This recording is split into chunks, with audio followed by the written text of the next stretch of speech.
Dia 10, ontem é o dia da criança soropositiva. Cerca de 20 mil vivem no Brasil com o vírus HIV. E é sobre esse assunto que eu converso com a psicóloga Tâmara Xavier. Tâmara, muitas vezes a criança é contaminada logo no parto. Como deve ser o acolhimento na família? Bom, essa criança, ela é especial. Ela é tanto especial pela fragilidade que ela tá sendo submetida, né? Porque ela tem uma patologia considerada grave, como ela também é um cristal, sensível com relação às outras pessoas. Porque é claro que as outras pessoas vão olhar para ela com certo receio, com medo de que algo venha a ser trocado, né? Não só, né, emocionalmente, mas os fluidos também, sangue, enfim, com essa criança. Então, é uma criança que ela deve ser vista como uma criança, ela não deve ser limitada no sentido de ser proibida de brincar, de participar, de ter uma troca afetiva, de um abraço, de um beijo, de um cuidado, de um carinho, um acolhimento. Mas essa criança, ela, desde pequenininha, ela deve ser trabalhada nos cuidados com ela própria. Né? Uma criança que ela vai ter que ter uma atenção também com o corpinho dela, ela vai ter que também ajudar, ser ensinada a ajudar os pais a perceber quando é que ela está machucada, se ela está machucada, o que é que ela está sentindo, né? Se ela está se sentindo mal, se não está. Vai ser uma criança totalmente trabalhada para uma atenção a si própria, à sua saúde. Então a família ela tem que estar muito unida nesse aspecto, engajada, para poder proteger essa criança tanto do que ela está sentindo, quanto da visão da sociedade diante dessa criança, que é muito complicado, né? Porque é difícil a gente mudar a cabeça das pessoas de uma hora para outra. As pessoas têm um preconceito já prévio com relação a quem tem AIDS. Ainda na infância, é necessário que a criança tenha conhecimento da doença? Sim, deve ser passado na infância, porque é uma criança que ela precisa desenvolver cuidado consigo própria. Né? Mas como é que deve ser passado isso? Sem alarde. A criança não tem noção da dimensão e nem precisa ter. Ela precisa ter consciência de que ela é uma criança que precisa de cuidados especiais e que ela precisa ter um contato melhor ao dizer, ao comunicar esses sintomas que ela possa ter aos pais. Mas isso não precisa ser passado com ansiedade, com temor, né? com essa ideia de que é algo muito perigoso, de que é algo devastador. Não. Para a criança, isso já faz parte da vida dela. Não é uma coisa que chegou, né?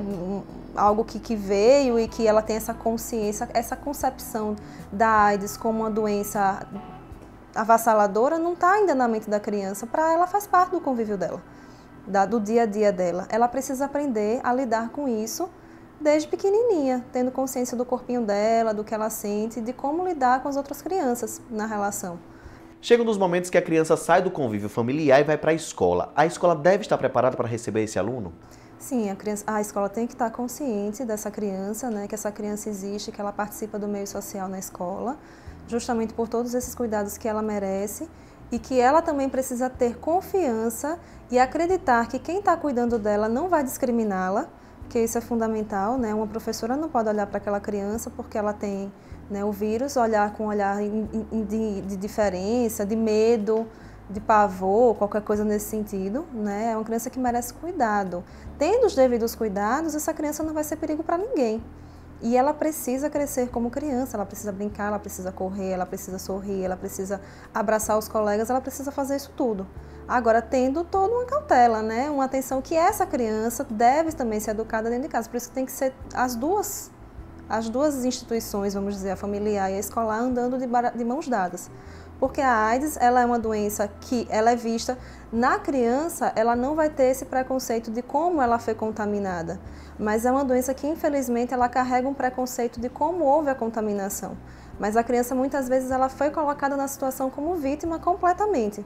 Ou porque herdou de um parto, ou porque, enfim, por um descuido aconteceu a contaminação. Mas ela não participou disso ativamente, ela sempre veio como vítima na história. Então ela já sofre esse preconceito a menos, mas o preconceito tem que ser evitado 100%. E é na escola que começam os primeiros casos de preconceito. Essa criança vai precisar de acompanhamento psicológico? Sim, ela precisa de uma ajuda de um psicólogo, porque na verdade o social nunca vai terminar. Pelo contrário, ela sempre vai ampliando, e daí ela vai querer estabelecer um relacionamento afetivo, ela vai querer namorar, ela vai precisar ter essa consciência de si mesma, ter amor próprio, não se achar inferior. Tudo isso precisa ser trabalhado, né? O autoconhecimento, a autoestima, para que ela não se sinta diferente ou não se sinta inferiorizada diante das outras pessoas por essa patologia. Então a gente vê casos de pessoas que têm e que se adaptam muito bem, que têm relações, que têm filhos inclusive, Então isso precisa ser trabalhado psicologicamente para que o emocional dessa pessoa não seja conturbado, não seja arranhado mesmo, né, de certa forma distorcido por conta de uma situação que ela carrega, não por escolha, obviamente, que se a gente fosse olhar bem, ninguém escolhe isso, né? As pessoas às vezes se tornam vulneráveis, deveriam ter uma consciência da vulnerabilidade, mas não tem, mas ninguém quer isso.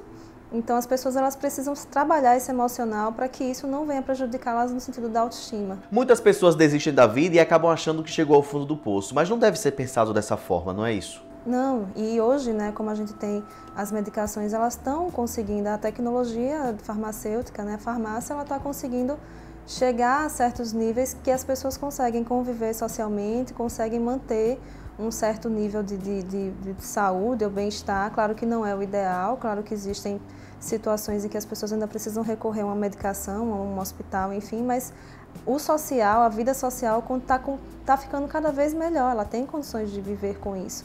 Né? A AIDS está se tornando, se não já se tornou, uma doença crônica, com características mais doença crônica do que aguda, como era visto na década de 80, em que as pessoas era muito visível quando a pessoa tinha o vírus da AIDS, porque ela logo ficava magra, né? E já ia mesmo definhando até a morte. Hoje não.